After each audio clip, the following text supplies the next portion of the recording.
So I want to take you to Prague, where my wife and I actually saw a couple of artisan blacksmiths in the middle of the Staroměstský Nám in Prague. We were there traveling. The Staroměstský Nám is the large square. We walked out into the middle of the square, and there were these two big blacksmith guys, muscle dudes who were sitting out in the middle of the thing. They had set up their own forge. They had set out some anvils. They had some hammers and tools, and they had this pile of like scrap metal, and they were taking the scrap metal, they were throwing it into the forge, they were heating it up, they were putting it on the anvil, and they were hammering away at it, and through this process of heating and holding and hammering and heating and holding and hammering over and over and over again. After a while, they would take it, they would drop it into the water, it would sigh, the artist would sigh, they would let it cool for a second, he'd pull it out, and it would be this beautiful thing. What was once scrap metal now was this really beautiful piece of art.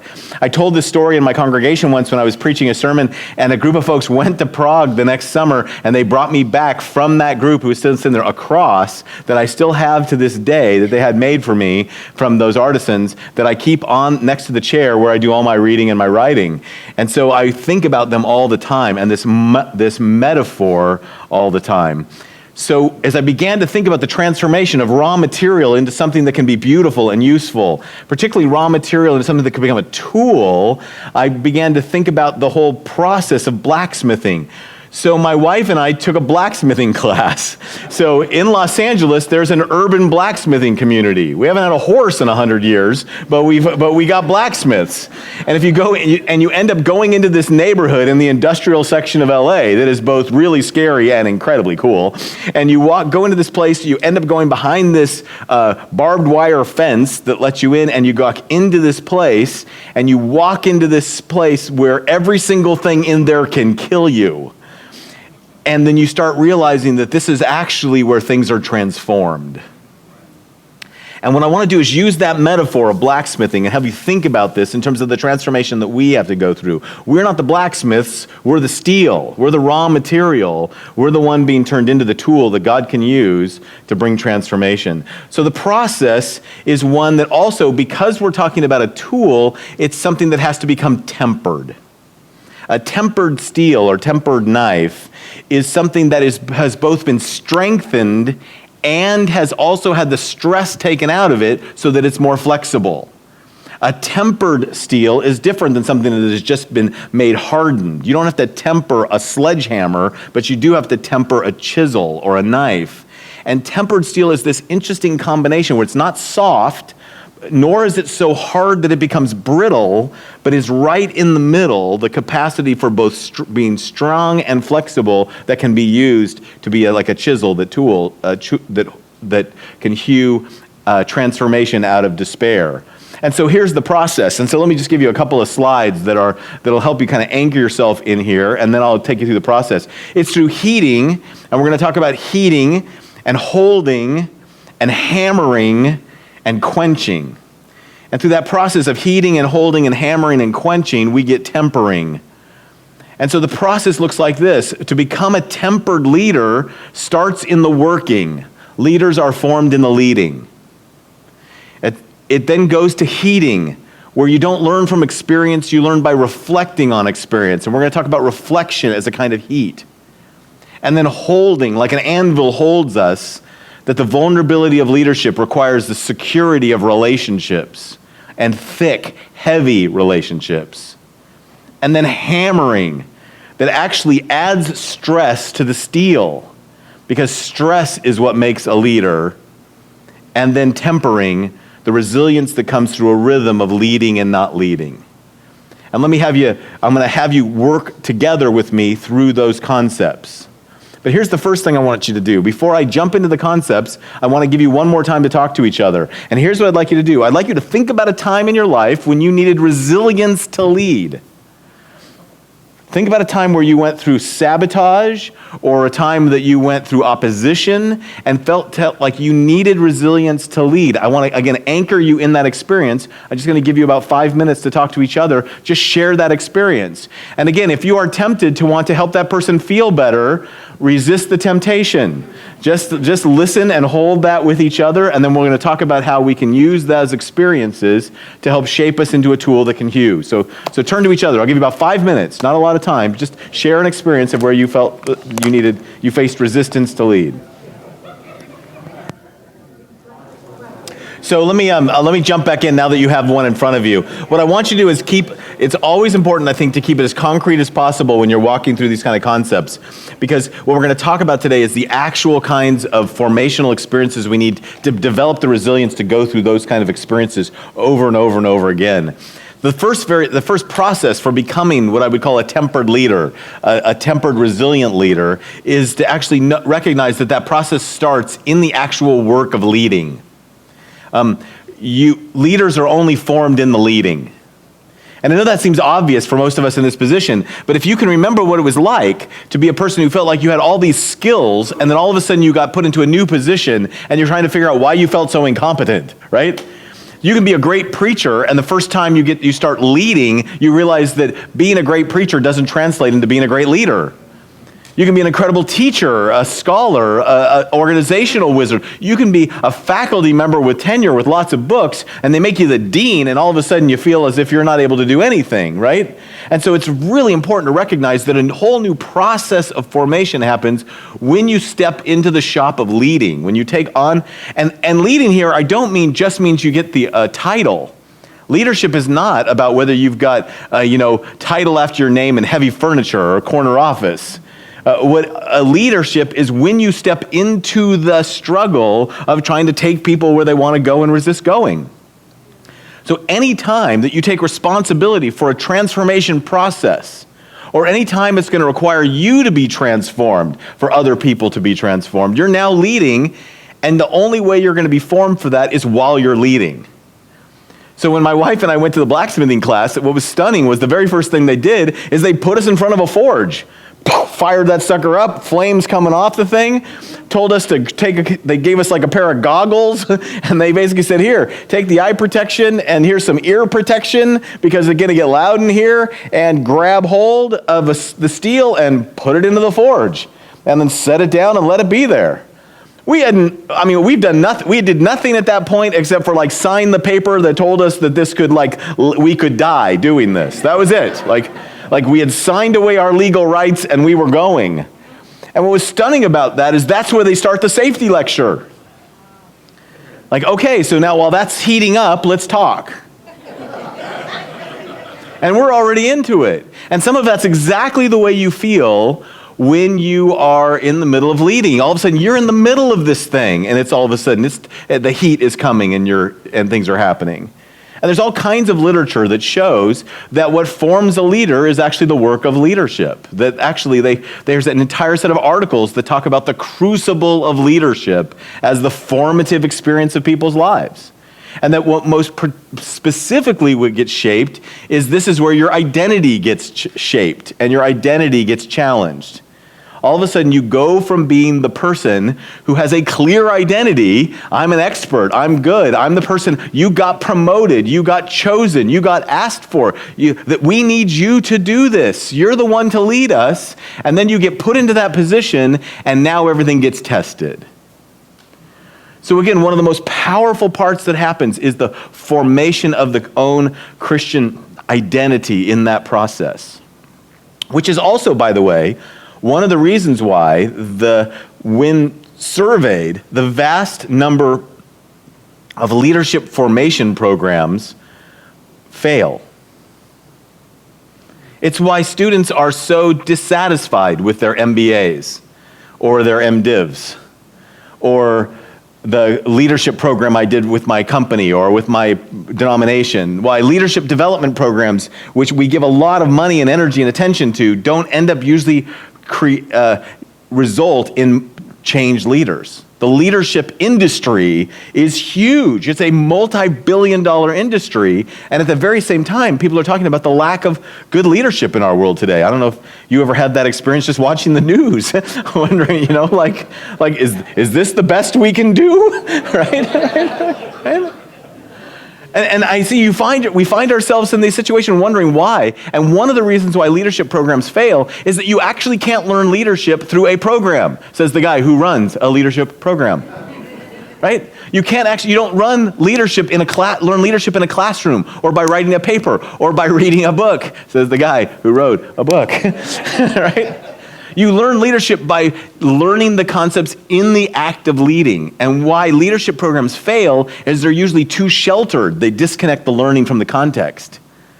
So you can go to get an MBA from Harvard, and then you get into an ordinary company, and the pressures in that company will shape you more than the MBA.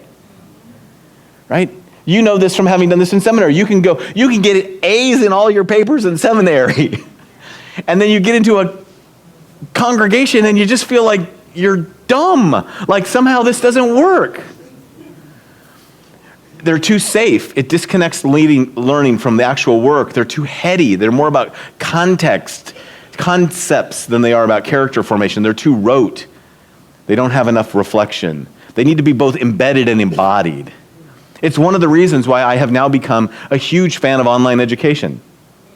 Online education isn't about disembodying education from a classroom and letting you sit by yourself on your smartphone learning what you want. Online education is about valuing your context more than our campus.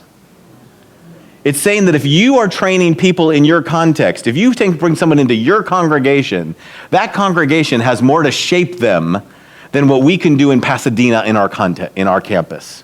But we can take the learning and scholarship from our campus and we can give it to you in relationship with your people in your context, and it's far more transformative. Because leadership is learned in the leading. So one of the most important things to recognize is that when you get into the act, when you're doing the work, is when our identities are formed. I experienced this firsthand. I always tell people that one of the key attributes for being able to survive sabotage is being able to love the people you're with deeply, but to be able to separate out yourself from your role. When I was at San Clemente, when we finished our big building program, we decided that, of course, we had all these new buildings, so we had all these new doors, which meant we got to get a brand new key system for the doors, which was great news because in our old building, we found out that virtually everybody in town had a key. Like, instead of actually checking out the keys, we just made more. So we just look, if anybody who's got a key open up the church, it was like, well, we all got keys. So, So we decided now with the new building, maybe it would be good if we had a key program. So we had a whole key system made, and I was the senior pastor, so I got the one key. And the one key is the key that would get you into every room. It was the one key to rule them all. And I got to use the key that got you into everything because I was the senior pastor. And what I began to realize is not only could I get into the kitchen if I wanted to, not only could I get into my colleague's office if I wanted to borrow a book, not only could I get into every single room in the church, including the sanctuary or the sound room or wherever, but I not only had a physical one key, I had an emotional one key. I could get into every conversation that I wanted to. I remember whole committees meeting, talking about things, and I'd poke my head in. Hello, everybody. Thank you for your good work. Oh, Pastor, we're so glad you're here. We're in the middle of a conversation. We'd love to get your input. I could step into an adult Sunday school class, people right in the middle of some text. Pastor, oh my gosh, so glad that you came by. Maybe you can help us understand predestination in Romans 11. Maybe not. Right? I'd be out on the patio. I can remember experiences of people literally gathered in circles, praying, holding hands, praying, and someone would see me out of the corner of their eye, and I could literally hear them let go of the hands, grab mine, whisper, Pastor, close us in prayer. I walked up onto a family once that was in the middle of a conversation, went up to say, hey, good morning, and realized they were in one of those conversations, and all of a sudden it was tense, and I was backpedaling as fast as I can, only to find out that I could hear the mother say, excuse me, oh, Pastor, we're so glad you're here. We'd like to know your opinion. What do you think is the right appropriate curfew for a 15-year-old?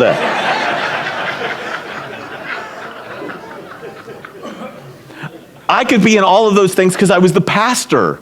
But if I went home to my teenage daughter and I walked into her room unannounced, decided to give my opinion, and decided to interrupt anything she was doing without knocking, she would say, Daddy, you're interrupting.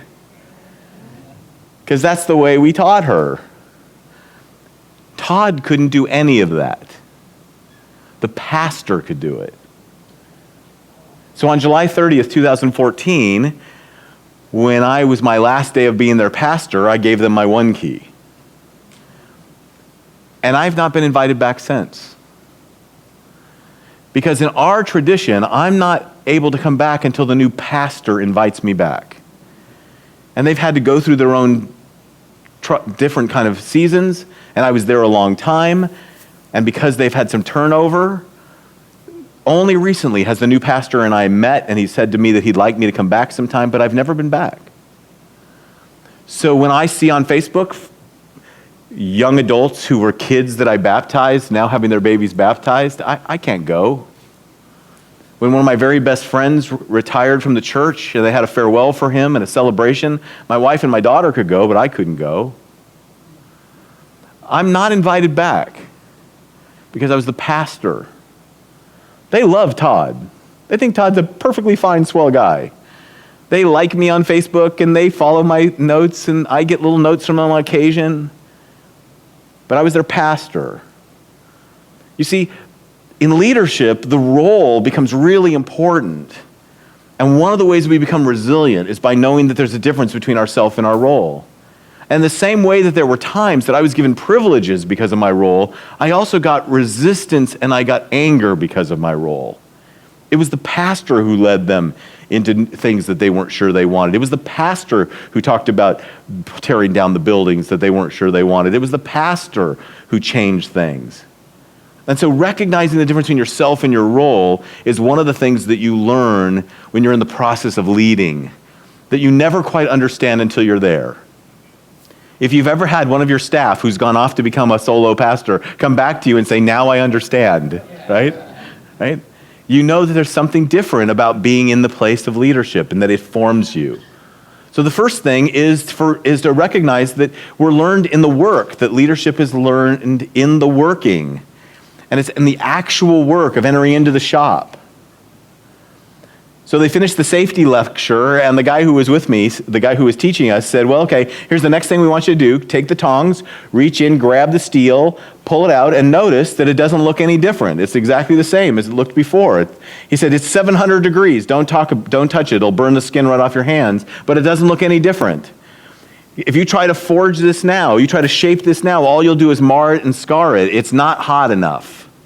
You got to put it back into the fire. And you got to leave it in there until it gets up to 1,200 degrees, or maybe even better, 2,000 degrees, until it becomes so hot that it actually begins to change form. It becomes malleable. It becomes oozy. And what that reminds us is that the way in which we become shaped and formed for becoming a tool that can hew transformation out of despair, hope out of despair, is by having enough heat that it begins to transform us. And the heat of leadership is not enough. You have to add to leadership reflection. Deep, vulnerable reflection. You have to be able to have the capacity to look at yourself, to become honest before others, to be vulnerable enough that it feels as if there are these moments along the way that you wonder if your soul is liquid and whether you're going to be able to be okay with this. It's what Brené Brown talks about when she talks about how vulnerability is the birthplace of creativity, where vulnerability and self-awareness that comes through self-reflection is the kind of heat that you take on. It's when you stop defending yourself and instead be open to being malleable and being shaped and transformed in the middle of the experience. You don't learn by experiences, you learn by reflecting on experiences, and when we reflect deeply and honestly, we become vulnerable. And for most of us, this is really hard. When we're in the middle of the heat of leadership, everything within us tells us that we should become hardened. We should become stronger. And what we need to become is to recognize that the only way we're actually going to become stronger is by being vulnerable enough to let God continue to shape us. That vulnerability that comes out of the reality of regular self-reflection. I don't say many blanket things, but in this presentation I'm going to say two. And here's the first one. I've experienced that people can be really good managers and really good stewards and really good pastors without having to be that vulnerable a people. You can be an expert. You can be very competent. You can do a really good job on the map without having to be very self-reflective. But if you start stepping into a space where you're going to have to lead the learning and the loss, you're going to experience both the loss of being a learner, the loss of status, the loss of esteem, the loss of people's respect, and you're going to have to be able to learn and be humble enough to experience at times humiliation. I can remember going through the process of trying to learn to be a better adaptive leader. And I remember sitting in my office with one of the men who I respected more than anybody. But he was schooled out of that kind of great man school of leadership. He came, right? He was a depression baby that went through World War II and went through Korea. And he looked at me, and I remember him saying to me, "We need you to be a leader. We need you to be strong. We need you to be confident. You used to have such fire in the belly. Have you lost it?" And seeing his disappointment was crushing to me. Not because I'd lost my passion for leadership, but because I'd lost his confidence in me, because I dared to be vulnerable with others about the ways in which I know we needed to grow. And it was profoundly difficult to feel so vulnerable in front of others. One of the key spiritual practices for developing this kind of vulnerability comes right out of the Ignatian tradition. Some of you will know it. It's called the prayer of examen. It's where you have a regular prayer that is built on looking back at your day and asking the Lord to reveal to you, where did I find my joy in you? Where did I find my consolations that comes from experiencing your presence in your spirit and saying yes to what you do? And where did I defend myself from you and live in my own ego? Where did I experience the desolation of living out the sins of the flesh, of defending my own ego, of resisting your work? And the process of honestly before God, laying ourselves open and asking, what are my consolations and where are my desolations? Where did I say yes to you and where did I resist you? Where was I open and humble and learning, and where was I defensive? Where did I experience the love and joy and peace and patience and goodness of the Spirit? And where did I instead indulge my ego, my lust, my pride? And that process of deep self-reflection is needed to be shaped and changed. I've told you a lot about 9/11 because it was shaping and for my congregation, my leadership, and even my family. After 9/11, we had a season of time where my wife came to me and said, "Look, I don't know exactly what's going to happen, and we can't live here with this feeling like any given moment the shoe's going to drop. Like, we've got to get back to living, but it feels to me like we got to do something. So here's what I suggest." And she had it all worked out in her head, like, boom, right here. She said, "We need to start recover one of those family traditions. We need to start having Sunday dinner every Sunday. No matter what's going on in our lives, we need to make this a priority in our lives." And she had it all worked out. You're going to come home from your sermon, you're going to take your nap, and you're not going to work. You're going to wake up from your nap, the kids are going to finish their schoolwork, or they're going to come home from playing, we're going to make dinner. We're going to make dinner together, and we're going to have dessert every week, even when you're on a diet. It's a feast day. And we are going to light a candle, and we're going to say the Lord's Prayer, and then we're going to talk to each other. And we decided that in that moment, we are going to become a family connected to each other no matter what, and we're going to teach our kids to stay aware of their feelings and to stay aware of how we felt together by talking about our weeks. And we just started something we called high-low. We were teaching our kids who were little at the time the prayer of examen. Look back at your week and tell us your highs. Look back at your week and tell us your lows. This became the spiritual practice of our entire youth group. And what most people didn't get is that the more you do it, if you learn to be reflective, you learn to realize that what the world says is highs or lows becomes different, right? I can remember when one of my kids would come home and I'd say, "What is your high?" And he would say, "Well, the high was I got picked first at games at recess. It was totally cool. I got a group of kids who want me to play. They think I'm really good and they keep picking me first. It's fun. It's great. My high was getting picked first." And I'd say to one of the other kids, "What was your low?" "Well, I didn't do so well on the test, so the teacher told me to stay in at lunchtime because I need to do some more work. So I had to miss playing in the games." Huh. Another week would go by. "What's your high? What's your low?" "The high, I got picked first at games." "That was your high?" "Well, kind of, except I got a new friend and he's not very good at games. So they didn't pick him and he didn't get to play. So I don't think I want to play the games anymore. I want to be with my new friends. I don't like the fact that these kids don't want these other kids to play. I think I'm not going to play. I think that was a low. Huh. Well, what was your low? Well, I didn't do as well on the test, but I went and spent time with the teacher. And the teacher told me that I learned different than other kids, that I need a different kind of way of learning. And that if I pay attention to this other way, that I'm pretty smart, actually. She's really great. I'm going to spend more time with her during recess. Huh. So was that a high or low? I think that was my high. Interesting. Teaching the kids how to reflect, being aware of the presence, of becoming reflective and vulnerable and open to acknowledging our highs and our lows, make us into people that can be molded and shaped. What's so powerful about this is that if you pull out a rod that is at 700 degrees and you try to shape it, it won't get shaped. It'll just get marred and scarred. But if you try to use that thing, it's dangerous. And many of us are 700-degree leaders. We have just enough heat from the leading that it has made us people who are scarred and marred and slightly dangerous. And so we need to have more heat, not less. We need to go back into the heat of reflection that allows us to receive the shaping of that will come, that will make us into the tool that we need to have. So the person leading us through the class told us, after he told us some more, he pulled it out, and sure enough, now we pulled these things out that were molten red, that were almost like oozy, and it was like they're starting to bend, and he goes, look, you don't hit this in midair. If you hit that thing, it'll scatter everywhere. It'll hurt people. You don't shape it up here. You got to immediately take that out, and you got to put it on the anvil. And the anvil is what holds it. You use reflection to help you show up oozy in your trusted relationships. The anvil is our relationships. The vulnerability of leadership requires the security of relationships. And the more that you are leading change, the thicker the anvil you need. You need multiple types of relationships. Ronald Heifetz said, trying to lead without partners is like trying to survive a Boston winter without a winter coat. It's foolish. It's dangerous.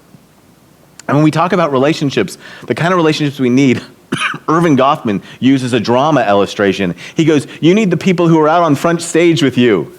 They're your colleagues, your peers, your fellow actors. They understand the work. They're in the middle of the dance with you. You need good, solid peers, partners. But you also need people that you can go off stage, who can coach you and give you some direction and work with you, and who can make you better and send you back on stage. So you need not only peers, but you need mentors and coaches and supervisors and help, but that you also need people who will take you all the way backstage, who will go afterwards, where you can relax and you can let down. I once was, when I was a younger guy working for Youth for Christ, I was Mickey Mouse's body man. I had one evening where we were at an event at the Disneyland Hotel doing a big conference, and we had a surprise appearance with Mickey Mouse. And there was a deal with Disney that if you used Mickey Mouse, which didn't happen very often, somebody had to be with Mickey to make sure that nobody messed with Mickey. So they picked the 19-year-old guy who used to be the captain of the wrestling team. My job was to basically defend Mickey. And so that meant I hung out with Mickey all evening. And what was great about that is that we eventually went backstage and I got to hang out with Mickey, especially when she took off her head and smoked a cigarette. Because Mickey was a 4'11" young woman who smoked. Because there's a whole different thing about being backstage. And some of us need that place where we can take off and be ourselves. And we need lots of people who not only coach us and support us and are allies with us, but we need confidants who care more about us than whether we're successful on the front stage. You need a thick, heavy bunch of relationships. The more the resistance you're facing, the more relationships you need. Partners and colleagues and supervisors and coaches and friends. And most leaders I know are desperately lonely. And trying to lead alone means that over time you'll become brittle. You'll stay at 700 degrees because you can't handle the heat of the vulnerability. I sometimes say this, and I used to say this flippantly, but now I've hung out with enough Methodists and Episcopalians and stuff to know that this is a little bit of my own little funny fantasy. But I used to often think, if I could just be a bishop, said like a Presbyterian who has no idea what that meant. I said, if I was a bishop and I could basically just guarantee that I could order something into being, which is, again, my little fantasy, right? If I could just basically say, here's what happens. If I would say that in my area, wherever I am, wherever I'm in charge, I would basically make sure that if I could be in charge of making something happen, it would be this. I would declare that any place where I'm in charge of the whole ministry, it would be understood that if you tried to lead anything without a therapist, a spiritual director, or a coach, it would be considered clergy malpractice. My wife was the therapist. She looked at me one day and she said, I got 15 clients. If I make a mistake and I'm not under supervision, the state of California will take that as malpractice. I can be held accountable. You got 1,500 members and nobody ever asks you anything.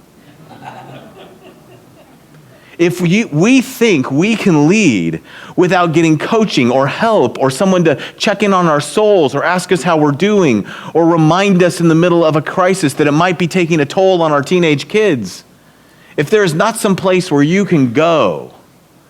So throughout my life, I've just been committed to not only being in peer relationships that are really important, but being in a place where literally I'm putting myself under somebody else's care or supervision. So I'm just deeply committed to those things. And very often it's been more than one.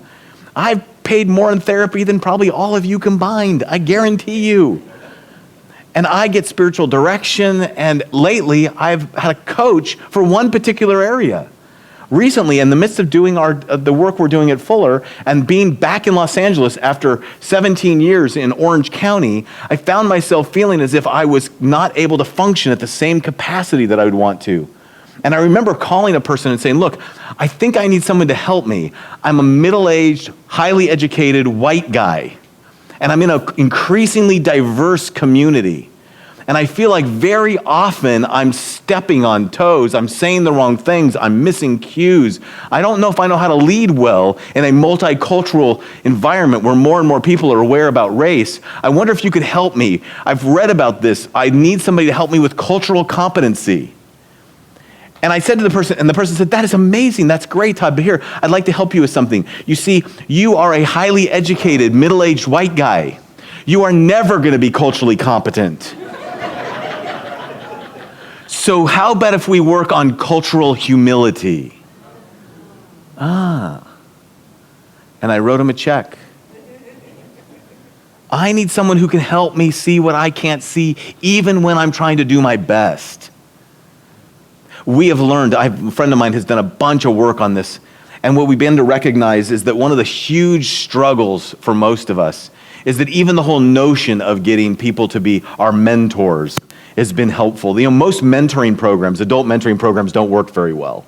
Even big companies that have done mentoring programs report that they haven't done very well. And that one of my friends was involved in a very big study put on by the Murdoch Trust to try to discover this. And here's what they learned. Youth mentoring programs work really, really well. Big brother, big sister, boys and girls club, most of the way we do youth ministry works great. Adult mentoring programs don't. And when they just figured out why, they figured out it was this. In a youth mentoring relationship, the mentor owns the relationship. Remember when you did youth ministry and stuff? You were told you need to initiate, you need to reach out, you need to make sure you have the power, so you have to take it. So what happens is the mentor owns the relationship, and so the mentor makes sure that the mentee continues to get cared for. And when the mentor is activated, the mentee's life is changed. It's great.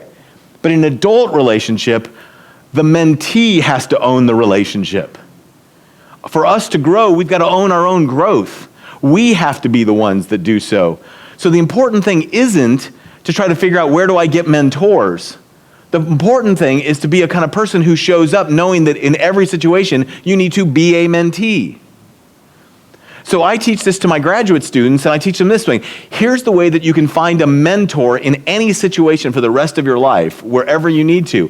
If you don't, right now, have a therapist, a coach, a spiritual director, or a mentor, and you know there's an area that you need help on, you need to grow in, learn this question. If you can learn how to ask this question at the right time, you will find mentors. And here's the question. Feel free to write it down. The question goes like this. Can I buy you a cup of coffee? Because if you show up in any situation humbly and oozy and vulnerable, and you don't try to impress the person who you're talking to, but instead say, look, I'm in this position and I'd like to buy you a cup of coffee and I'd like to ask you some questions, and I'm wondering if you could just give me some of your experience. People are wildly generous to do so.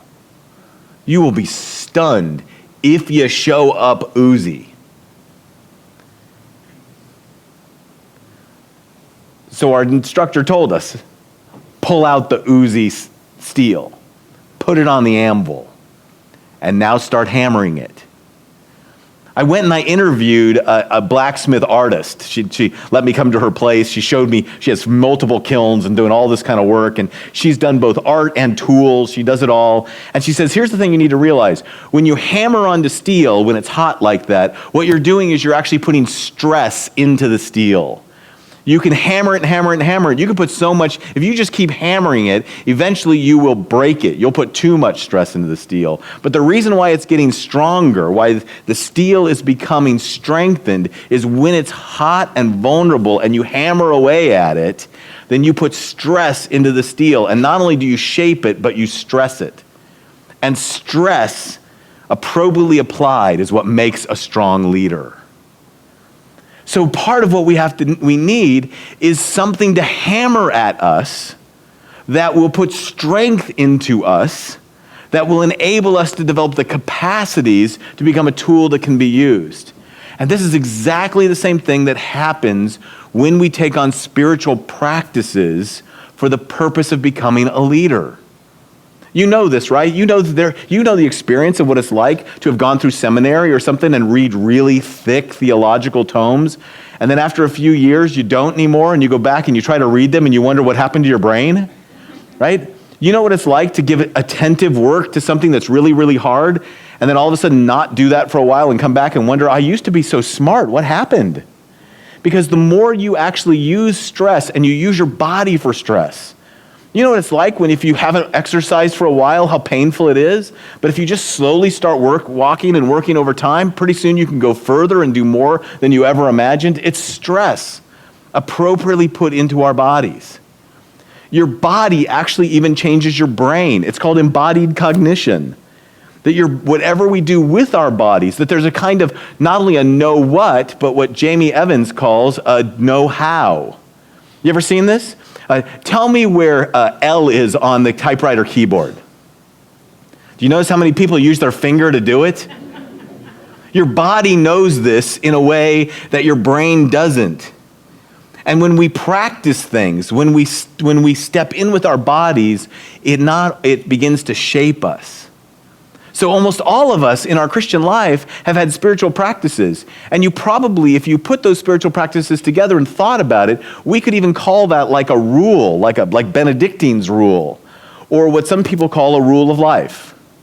These are the spiritual practices that make up my life. And I'm guessing that you probably had a different set of spiritual practices as a layperson than you do as a pastor. And that they might have even changed throughout the years, right? How different your spiritual practices are when you have young kids or older kids, when you have an empty nest. I can remember what it was like to be a young Christian working for Youth for Christ. I was a youth minister, which meant I had a vow of poverty. I was single, so I had a vow of chastity, whether I wanted to or not. I was committed to youth ministry, so I passed on a lot of other experiences other people did, so I had kind of a vow of stability. Today, I'm a 55-year-old married man who makes more money than my mother-in-law ever thought I would, who travels 100,000 miles a year. So what vows do I need to take to be faithful to my calling today as opposed to then? For the bulk of my career, I was in ministry in a local congregation, and my primary responsibility was the teaching and preaching of the scriptures. So I spent hours in the scriptures.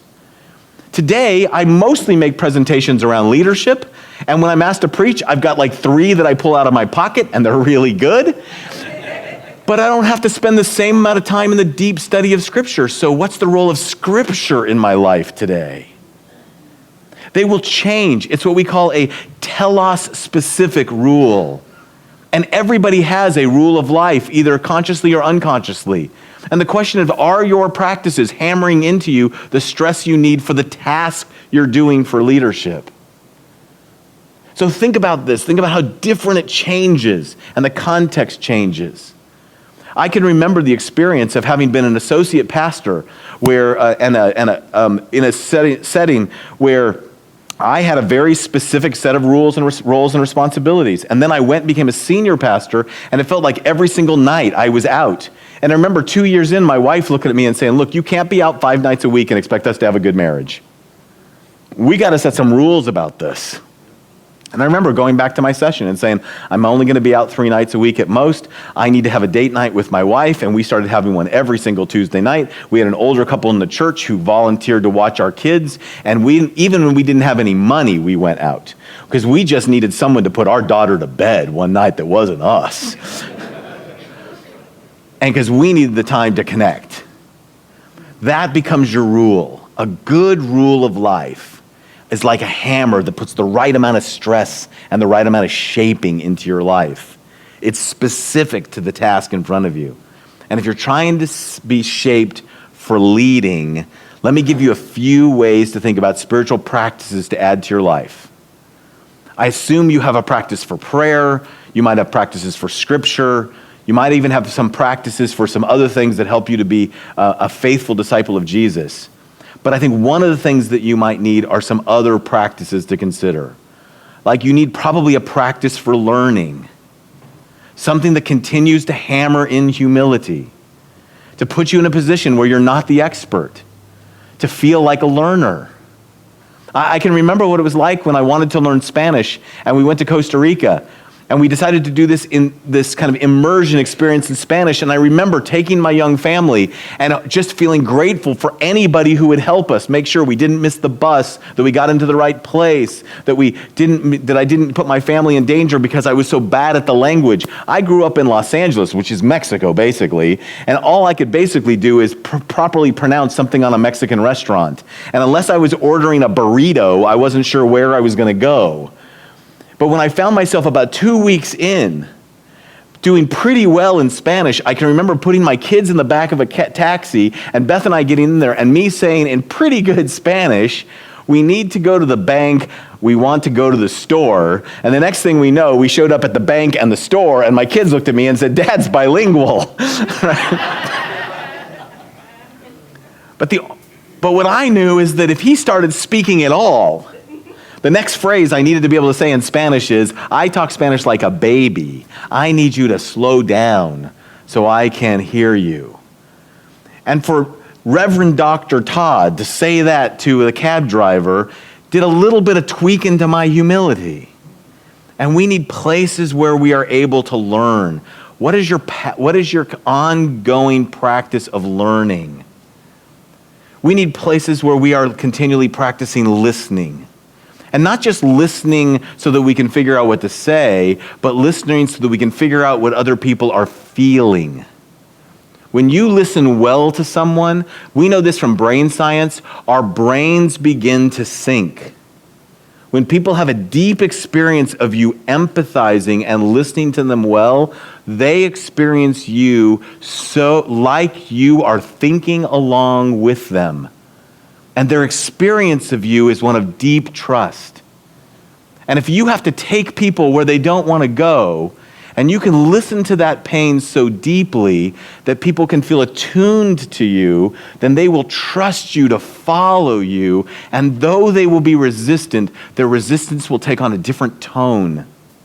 It will feel like the resistance of someone who is scared and rather than angry, who is connected to you rather than pulling away from you. and who may not be excited about the loss, but they trust you with it. And you've had that experience pastorally, right? And those kind of practices happen only by practicing that deep form of listening.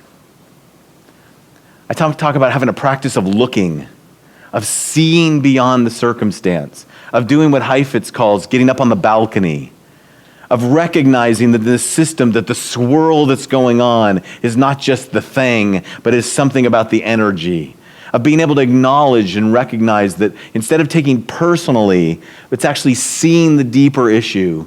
You know what that's like. It's like with your kids. I was sitting next to a mom and her kid on the plane, and the little guy was great until about the last 20 minutes, right? He's just squirming, and he's hungry, and he's kicking the chair, and mom's doing everything possible. And she looks at me and she goes, "I'm so sorry." And I literally looked at her and I said, "Look, he's done great. I feel the same way he does. I'm just 55 and he's 4, right? I want off this plane. I want a snack, and I want to kick the person in front of me too." Right? All I could do is I could give her perspective because I've been there. I've been on a plane with a 4-year-old squiggly little boy. And having that perspective of looking and seeing beyond what you would ordinarily see is a skill set that happens through just having a perspective. Like, for example, next time you're in a conflict with someone, journal about the conflict, put it aside, and then write it again from the third person, like it's a news report. Instead of saying, I'm overwhelmed because that person attacked me, right this time, the person walked into the room, and while Todd was giving a perfectly fine, rational explanation, lashed out at him. And then just as you mess with it, you begin to realize that by getting more objective about it, maybe it wasn't lashed out, maybe it was raised concern. And maybe they didn't storm in. Maybe what they did is they actually came in and obviously were upset. And the next thing you know, you're looking at the situation from a different perspective. It's a skill set. And the last one, and the one that I think we most often overlook, is what I would call the hammer, the spiritual practice of lamenting. I'm not sure about the Methodist Book of Common Lectionary or something, but I got to tell you, the Presbyterian one, we don't have nearly enough lament passages. We tend to blurp right over them. We got a book of Lamentations, we got the book of Jeremiah, and we got all the Psalms that are filled with laments, and we don't spend nearly as much time in them. We got way too many, "This is the day that the Lord has made, and I will rejoice," and not nearly enough, "My God, oh my God, why have you forsaken me?" The laments are given to us in the Scriptures to remind us that God is really okay with our seeing the injustice God sees. That God sees it too. And that when we get mad at God, that God sits back there and gives us the words to pray. Here's what you do when you see injustice. Here's what you say to me. You pray these words, including stuff like, "Where are you, O God?" And you pray those words, and what we discover when praying God's own words back to God about the injustice that God already knows is we start experiencing God being with us. In the Scriptures, there's a big difference between lamenting and grumbling. Lamenting is praised by God. Grumbling will get you 40 more years in the wilderness. Lamenting is where we use God's word and we bring God into our pain. Grumbling is when we talk about God and we miss that God is present in the middle of it. And some of us, after this many years of ministry, we've become really big grumblers because we've lost the capacity to be people who are good lamenters. Tempering is a process. It's heating through leading and reflection. It's holding through personal and professional relationships. It's hammering in stress through spiritual practices and through the very practice of leadership. But it also needs a fourth section. It's quenching. It's a process of cooling. It's really where tempering is. Well, this is probably the most interesting part of blacksmithing. Because if all you're doing is making something nice to fit on the wall, or if you're trying to do something that's not going to be used as a tool, then as soon as you're done with all the hammering and all the heating and all the holding, and you do it over and over and over again, you're just plopping into the water. Perfect. Let's pull it out. You got it? This is great. As soon as you can carry it away. What actually happens at that moment is whatever stress you've put into it, it's still in that thing. But if you want to be a tool that has to be tempered, that is microscopically more flexible, that can be a tool that can be used to chisel out of despair stones of hope that can be built into a dwelling place for God, then you can't just drop it into the water and let it relax. You actually have to cool it slowly, heat it back up, cool it slowly, heat it back up, let go the stress and add back the stress until finally it hits the right degree. I learned this the first time when I was doing this presentation in Cleveland, Ohio. And a man walked up to me afterwards and he said, I loved hearing you talk about tempering and blacksmithing, because before I was a pastor, I was a miner in West Virginia. And at the end of every single day, they used to tell us that we couldn't go home until we took our picks and we took them back down to the forge and we put them back into the forge and we had to heat them up again. And we'd have to heat them up and then cool them down and heat them up and cool them down and heat them up until a blue line went down the middle of the steel. And if you can remember back to 10th grade English, Carl Sandburg wrote poems, one of them called Laughing Blue Steel. Blue steel is tempered steel. Because with every pick on the rock, it's adding more and more stress. And if you keep going, eventually it will break. So at the end of the day, you take it back, you cool it down, you put it back into the heat, and you don't let it come all the way up to oozy, but with a bit more heat and a bit more cooling, in a rhythm, you begin to recognize that strength is put into it. What does it mean for you and for me? It means that we need a rhythm of leading and not leading. We need a rhythm of the times in our lives when we are working hard and we are resting. That you can't just store it all up and take a big sabbatical and think you're going to be okay. And you can't just store it all up and then take a leave of ministry and believe you're going to be okay. You plunge into that, all that stress will stay there. You actually need to cool down and heat back up and cool down and heat back up. You need to be in a rhythm that doesn't allow you to become so filled with stress all the time. I don't know if you know the name Bill Bowerman. He's the guy who worked for Nike. He was a famous track coach. The reason why our Nikes had waffle soles is because he took rubber and put it into a waffle iron, and he took hit one of his wife's waffle irons, and he put it on the bottom of tennis shoes, and that's why Nikes developed their famous waffle-soled shoes that we have today. He was also the guy that brought jogging to America. In the United States, nobody ran for physical fitness in the 1950s and 60s unless you were being chased. But he went to New Zealand and figured out there were all these people who were jogging, running around slowly, and they called it jogging, and they were fit. So he brought it back to the United States, and he started a jogging club in Oregon, where he was the University of Oregon track coach. And there were no clothes, there were no shoes. People would wear tennis shoes and their slacks and sweaters, and they would all go out jogging. And so Nike developed all these clothes that we now use. But he also developed periodization of training. It means you train hard on hard days, and then you train on some easy on easy days, and then you have rest days.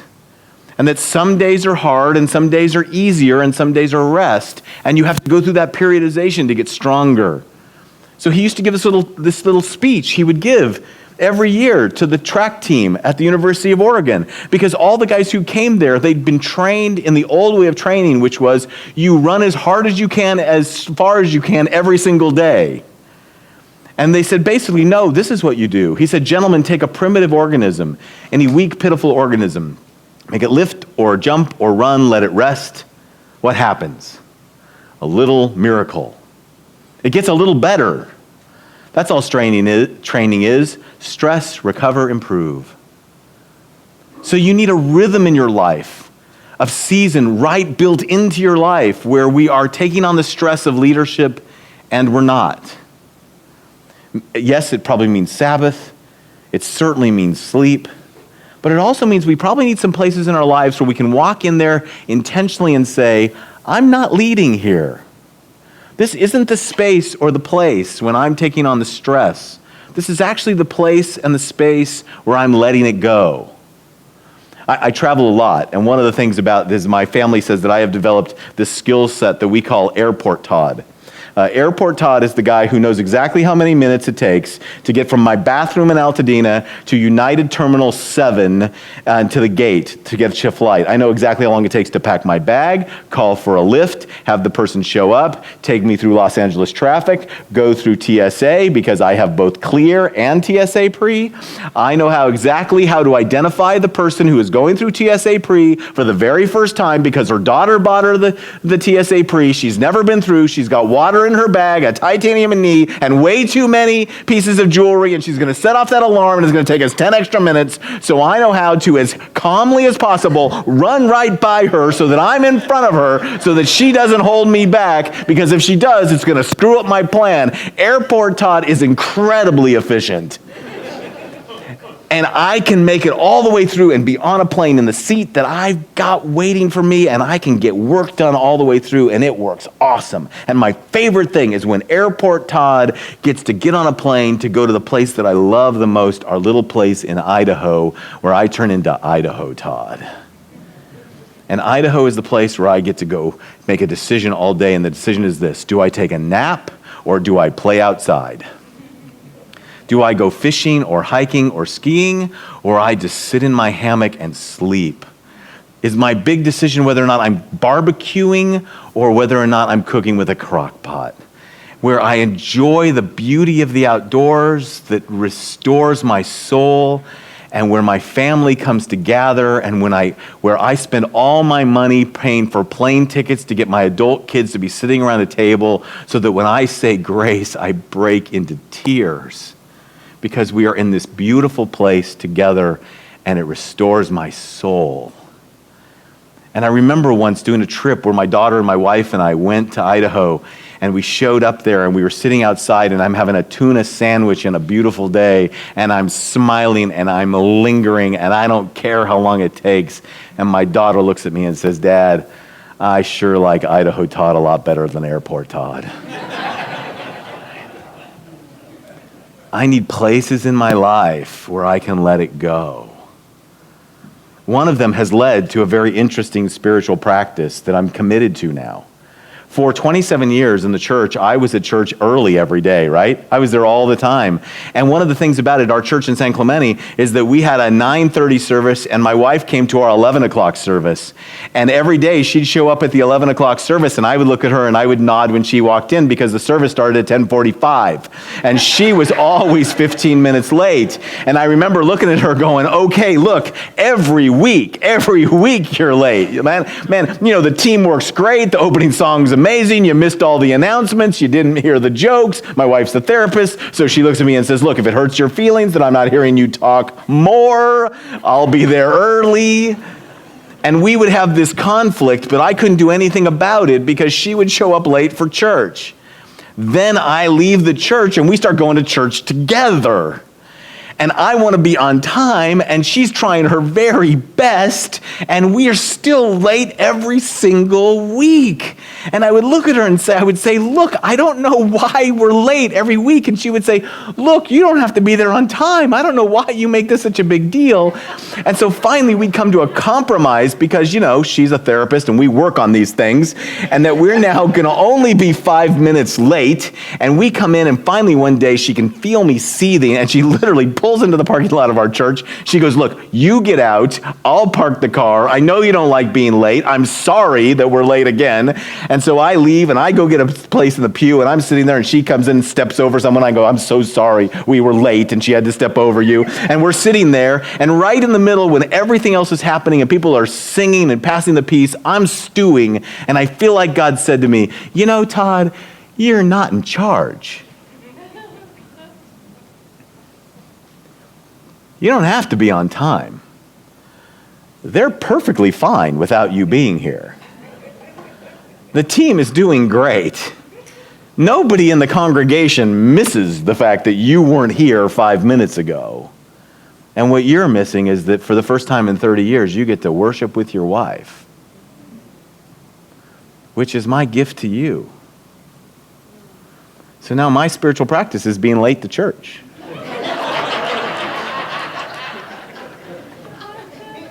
as a reminder that I'm not leading here. You need a rhythm of leading and not leading in order to become a tempered tool that can hew hope out of despair. Heeding through leading and reflection, holding through personal and professional relationships, hammering through spiritual practices and the practice of leadership, quenching through the rest and slow release of leadership responsibilities. Let me give you just a moment, a minute, not to talk to someone else. This is now for those of you who are introverts who've had more content than you need all day. Just look at this list and see if anything stands out to you. Are you leading now? Are you in the act of leading? If you are, can you just embrace the fact that this is your call and that God's going to use it to shape you? What do you need to give yourself to really formative reflection? What do you need to be able to be vulnerable? To be self-reflective? Is it a practice like examine, or is it a place? Who makes up your anvil? Who will be the people who will hold you while you lead? What practices do you need for your rule of life today? Like in order to lead well. Maybe it's a shift of practices. Maybe you haven't updated them in a while. Maybe some of them are the ones you need to keep doing. But maybe there's some other things that you need to develop, like a rhythm of discipline that will enable you to develop resilience. And what will be that rhythm of leading and not leading that will sustain you?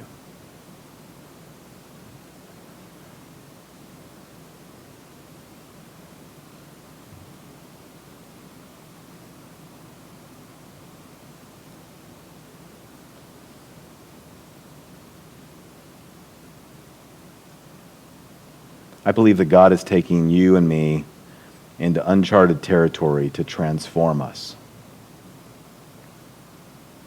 Let me tell you one more Lewis and Clark story before we're done. They made it all the way to the Pacific Ocean, and they made it home. They were so committed to learning that on the way back, they actually split themselves in two. They split the force in two, and they explored two different rivers. Something that Stephen Ambrose said was such a reckless act of leadership, it could have got them court-martialed. They literally weakened their strength going through hostile territory.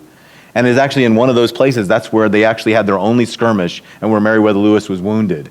But they were so committed to learning that they didn't care if they had more vulnerability. They wanted just to explore as much as they could. And what was interesting about them was that as a group, one of the most powerful parts about them was that they are known even today as Lewis and Clark. You can be in Lewiston, Idaho, and not know it was named after him. You can be in Clark County, Kentucky, like I was, doing this presentation, and walked right by the William Clark statue and not know it was named after William Clark. Because they were known as Lewis and Clark. They were an amazing partnership. They were partners, equals in every way. They were co-captains. Their model of leadership was remarkable. But one of the most powerful parts about that model of leadership was that they did it in defiance of the United States Congress. They said they wanted to be partners. Meriwether Lewis wrote to William Clark, who had been his commanding officer, and said, I want you to come with me, and if you will say yes to this journey, we will both be captains. We will be co-captains of the Corps of Discovery, Meriwether Lewis and William Clark. William Clark wrote back and said, it would be my great privilege to be your partner in this journey. Meriwether Lewis told Jefferson, Jefferson told Congress, and Congress said, are you crazy? This is a military expedition. Somebody needs to be in charge. One person, not two, one person. There needs to be a clear chain of command, one person in charge. So to have one person in charge, what you need is that Meriwether Lewis will be captain, Clark will be the lieutenant, tell them that's the way it is, end of story. Congress told Jefferson, Jefferson told Lewis, Lewis wrote Clark and said, I'm embarrassed to say this is what they've said, but here's what we're going to do. We're going to be co-captains anyway. The men will never know. As far as the men are concerned, we're both captains.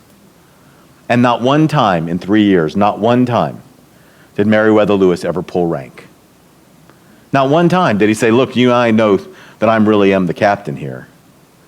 They were able to demonstrate a partnership and a way of doing a partnership and leadership that is remarkable for its day and remains remarkable to this day.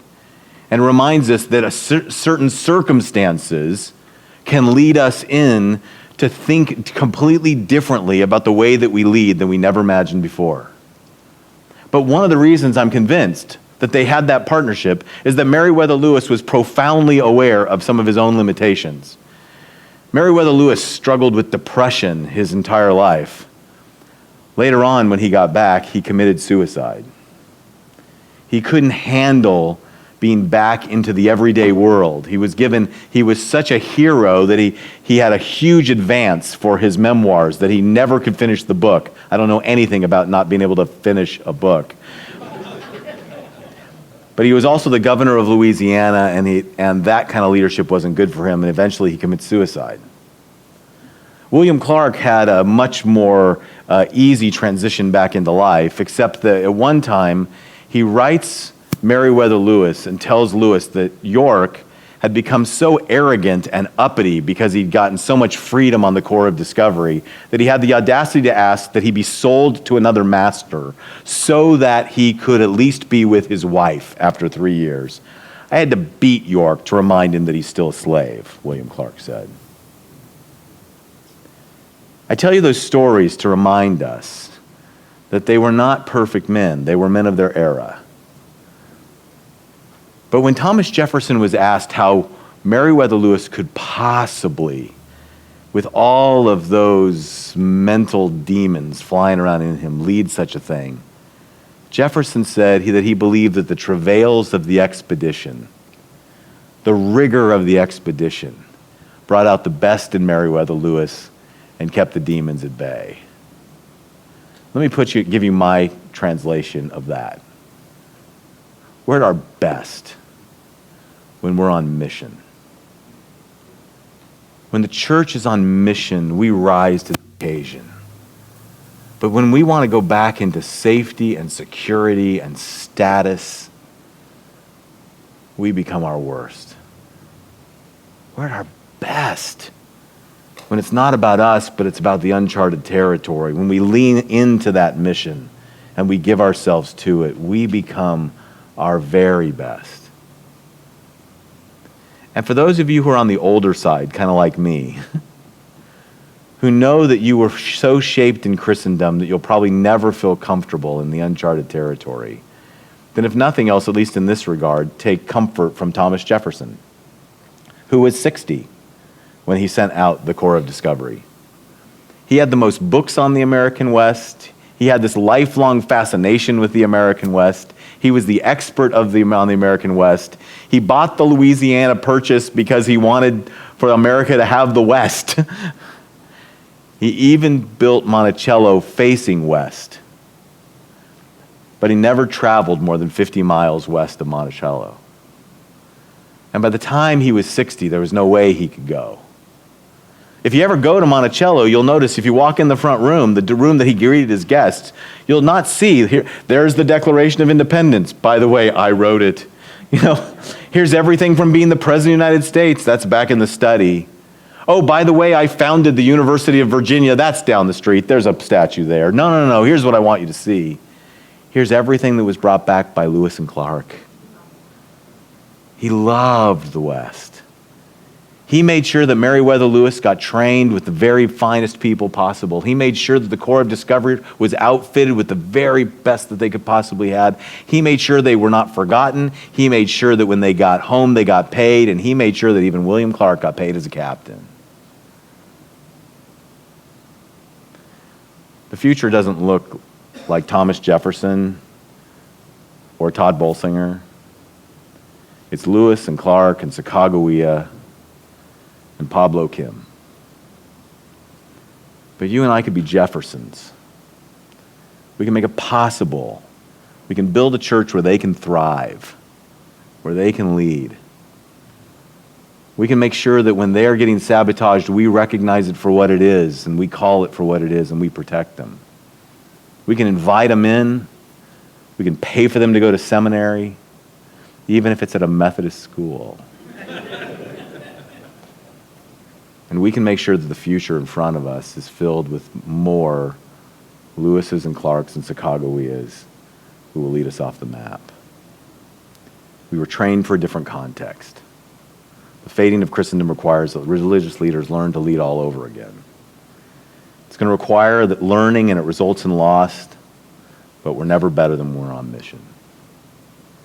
So God bless you as you go. Thanks for letting me be here.